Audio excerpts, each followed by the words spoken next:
it's impossible to ignore the fact that literally 6 seconds into the first NFL game, probably one of the 10 best defensive players in the NFL is thrown out for spitting on Dak Prescott. And then there was a second spitter theory that emerged because Dak Prescott spit on the ground, and because Dak Prescott spit on the ground, Jalen Carter spit on Dak Prescott. And then you get Jason Garrett on the sidelines running over to get the story from Dak Prescott and reporting it live, and we're back, baby. I mean, this is as NFL as it can possibly get. Holy Santa Claus poop.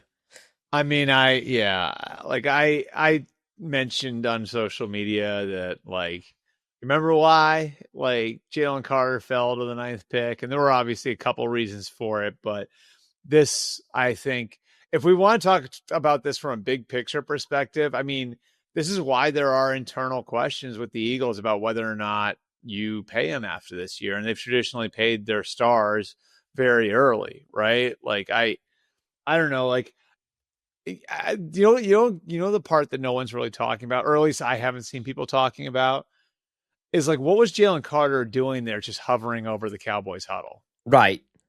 You know what I mean? Like, you're asking for trouble, dude. You were just standing there, like, mean mugging their huddle. Like to me, that's like the first problem, right? And so you shouldn't be there to begin with, but you put yourself there. Why?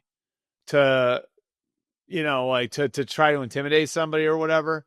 And then, all right, so like then, Dak spits and says that to you, and your reaction is to spit right in his face. I mean, we've seen the way these things go in the past. You know what I mean? Like, I don't know. It was just like, this is why the Eagles, this is why there's questions about whether or not, like, you sign him long term internally.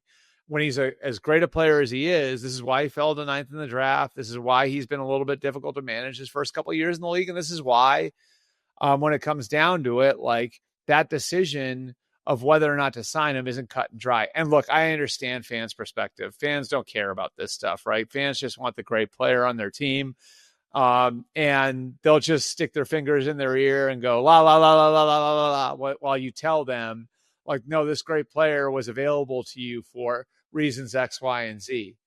But it's generally like the issues guys have coming out, like, a lot of times they do show up down the line, you know? And in this case, obviously, I think it's another example of, like, the maturity issue that was there with Jalen Carter for sure at Georgia, and which, like, wound up being like a fatal quality of his for a couple people, has sort of reared its head again. Part of me wonders, I mean, I'm so wrapped up in it at this point that you wonder if, because Dak was smiling the whole time, especially when Jalen started approaching the huddle. And you wonder, it's not like a planned spit, but it's like, okay, I wonder if I can goad this guy into doing something stupid, because here's the backdrop that I think a lot of fans don't understand. And as reporters, we get a crash course in it in the off season. Teams get a crash course in the offseason. Officials, before the start of every year, have what they call a point of emphasis. And I think that you guys have heard this phrase talked about time and time again, where it's like, okay, well, we're going to emphasize leaning with the crown of a head because we reviewed last year's film and there was a 10% increase and blah, blah, blah, blah, blah.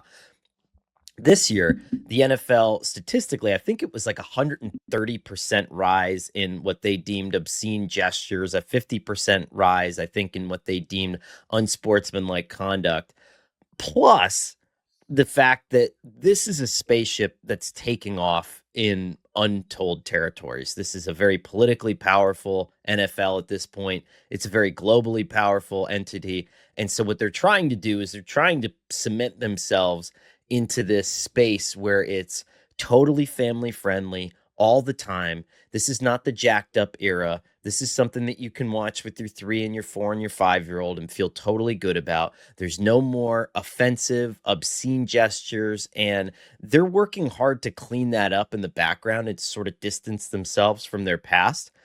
Plus, it was a legit point of emphasis going into the season. So everybody knows this.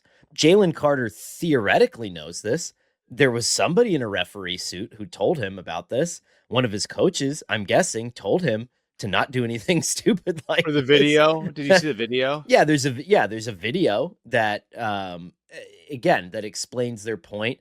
And so I think that's what's disappointing to me is like everybody's amped up and I get it. And there was a lot of extracurricular activity between these two teams, but you knew exactly what the NFL was looking for here. There was no mystery, and they were going to make an example out of you. And I bet that it is whistle quiet throughout the NFL. That it's going to be like the dust tumblers rolling through the old West towns. Like everyone's just going to get up, clap, hand the official the ball, which is what the NFL wanted all along.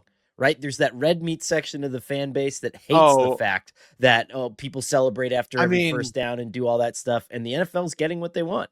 How many of the other 30 teams are getting talked to today and getting shown that tape and getting shown what it did and the result of it? You know, like I like my guess would be, I would just guess 30 out of 30. You know what I mean? Like that. And if you're not, how stupid or irresponsible is it to not flag that for everybody? Because if you think that Jalen Carter is going to be the only one, you know, the story came out, so I can talk about it now. I was with Jamar Chase earlier this summer, and we were talking about, I guess the NFL had gotten to the point where they thought his version of the gritty, where he was doing a pointing thing at the end, where the pointing resembled guns. And like, obviously it's not guns, it's the gritty. It's this very fun dance. But the NFL fined Jamar Chase for this and was trying to winnow down on the gritty.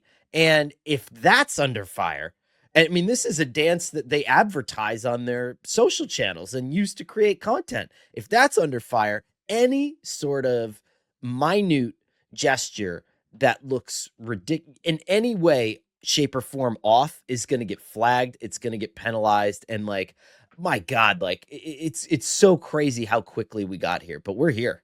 Right. And we had like there was a taunting penalty later in the game too was Nolan Smith, right? Like where he flexed, and it was kind of,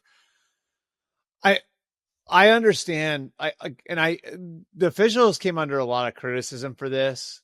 And, you know, like I'm normally like, I normally would be with the mob on this, like where it's like, I can't, like, there's a competitive game. Why are you flagging that? I also, in this case, I can understand where the officials flagged that, because it did look a little bit like where you stand over somebody. And the reality is, if they're trying to stop fights in games, there is nothing that'll start a fight more than trying to basically like schoolboy somebody like that. You know what I mean? Like standing over somebody to like assert like you're the dominant force. There is nothing on a field full of alphas that's going to spark a fight more than stuff like that. You know what I mean? Like, so I sort of got that when I watched it last night. I'm like, all right, someone's already been spit on in this game, and now you've got like someone standing over somebody. And I think it was in Nolan Smith's defense. Like, I think it was questionable whether he was standing over the guy, but they're going to flag that now, you know, because they're trying to prevent a brawl from breaking out. And, you know, obviously the game was chippy from there anyway, in general. And maybe part of that's the rivalry, the familiarity between the teams and everything else. But yeah, I mean, I think that, you know, you can expect now coming out of that, like a weekend full of them being very aggressive on coming after this stuff. To me, so there's like 3 high profile spitting incidents that I researched, because this is what I'm doing with my life now. And it was a fun conversation to have with my 4-year-old on the way to pre-K today, where it was like, Daddy had to work late last night because a big man spit on another big man. And this is something that like happened to him on a playground a month ago that he was still kind of worked up about. And so it was, I guess it was fun that real life becomes football in that sense. But Bill Romanowski, right? Terrell Owens and Sean Taylor. Sean Taylor got ejected because it was a playoff game.